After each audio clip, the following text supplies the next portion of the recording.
చంద్రబాబు నాయుడు గారు, లోకేష్ గారు, ఒకరు రాష్ట్ర ముఖ్యమంత్రి, ఒకరు రాష్ట్ర మంత్రి.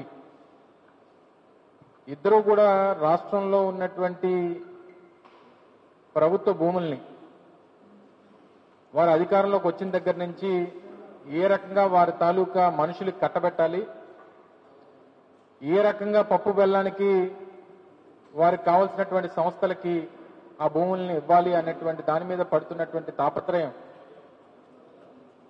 వారు గత సంవత్సరం అధికారంలోకి వచ్చినటువంటి నాటి నుండి నేటికి 15 మాసాలు పూర్తవుతున్నటువంటి సందర్భంలో నేటి కూడా అదే తాపత్రయంతో ముందుకెళ్తా ఉన్నారు.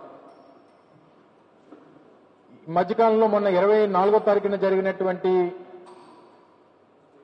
కేబినెట్ సమావేశంలో మరొకసారి విశాఖపట్నంలో ఉన్నటువంటి కొన్ని విలువైనటువంటి భూముల్ని, దాదాపు 3,000 కోట్ల రూపాయలు విలువైనటువంటి భూముల్ని కారు చౌకగా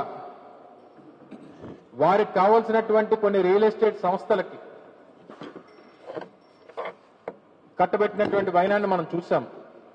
తో పాటు ధీటుగా ఐటీ కేంద్రంగా అభివృద్ధి చేయాలనేటువంటి తాపత్రయం ఆ రోజు రాజశేఖర రెడ్డి గారు ఆలోచన చేసి,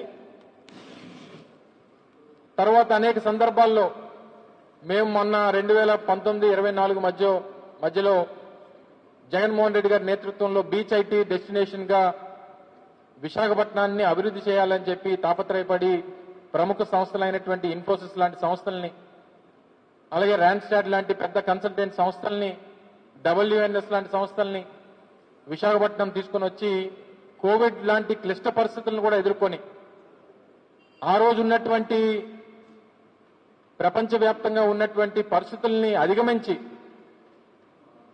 అప్పటికే వర్క్ ఫ్రం హోమ్ కల్చర్ అనేటువంటిది పెద్ద ఎత్తున ప్రపంచవ్యాప్తంగా నడుస్తున్నటువంటి పరిస్థితుల్లో కూడా స్థానికంగా ఉన్నటువంటి యువతకి అందుబాటులోకి తీసుకురావాలని చెప్పి దిగ్గజ సంస్థలతో మాట్లాడి వారి తాలూకు ఆపరేషన్స్ కూడా విశాఖపట్నం కేంద్రంగా నడిపించేటువంటి కార్యక్రమాన్ని చేశాం. కానీ గడిచినటువంటి 15 మాసాలు నేను ఈ రాష్ట్రంలో ఐటీ శాఖ మంత్రిగా 21-22 మాసాలు పనిచేశాను.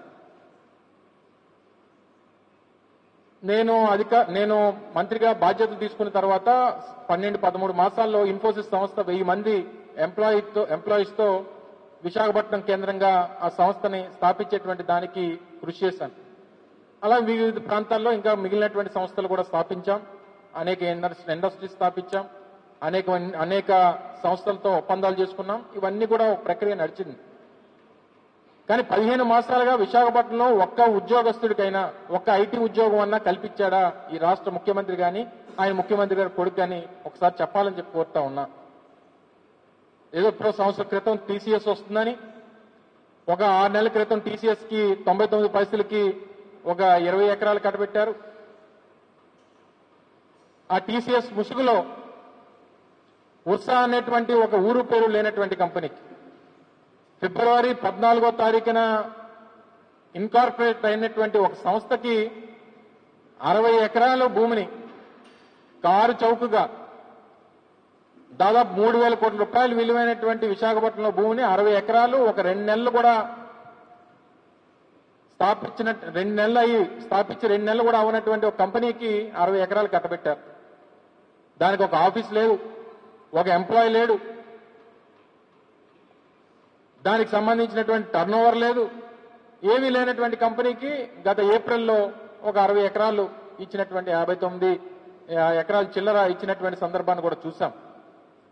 ఇంకా దాన్ని మరొక ముందే రీసెంట్ గా మొన్న 2 రోజుల క్రితం కేబినెట్ మీటింగ్ లో మరో 3-4 సంస్థలకి ఒకరికి 30 ఎకరాలు, ఒకరికి 20 ఎకరాలు,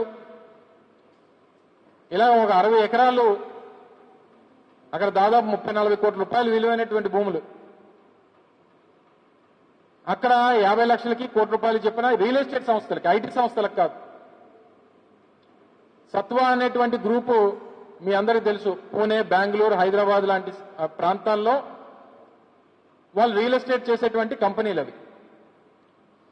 హైదరాబాద్ లోనే నియోపోలిస్ లాంటి ప్రాంతాల్లో, నానక్రామ్గూడ, నియోపోలిస్ ఇటువంటి ప్రాంతాల్లో హైదరాబాద్ అంటే తెలంగాణ ప్రభుత్వం ఏదైతే ఆక్షన్ పెడితే ఆక్షన్ లో 100 కోట్ల రూపాయలకు విలువైనటువంటి ఆ భూముల్ని ఆక్షన్ లో పాడుకున్నటువంటి సంస్థలు అవి. వాళ్ళు బిల్డింగ్లు కట్టి అద్దెలకు ఇచ్చుకునేటువంటి సంస్థ అది, రియల్ ఎస్టేట్ సంస్థ. అటువంటి సంస్థలకి, రియల్ ఎస్టేట్ చేసుకునేటువంటి సంస్థలకి ఏ ప్రాతిపదికన ఈ ప్రభుత్వం క్విట్ ప్రోకో లేకుండా, వారి దగ్గర నుంచి లంచాలు తీసుకోకుండా ఏ రకంగా ఇచ్చిందో ఒకసారి అందరికీ అనేక రకాలైనటువంటి అనుమానాలు ఉన్నాయి. దీంట్లో డెఫినెట్ గా కిక్ బ్యాక్స్ తీసుకున్నారు. రియల్ ఎస్టేట్ సంస్థలకి మీరు ఇచ్చేటువంటి దానికి అసలు ఏ అర్హతతో ఇచ్చారు మీరు?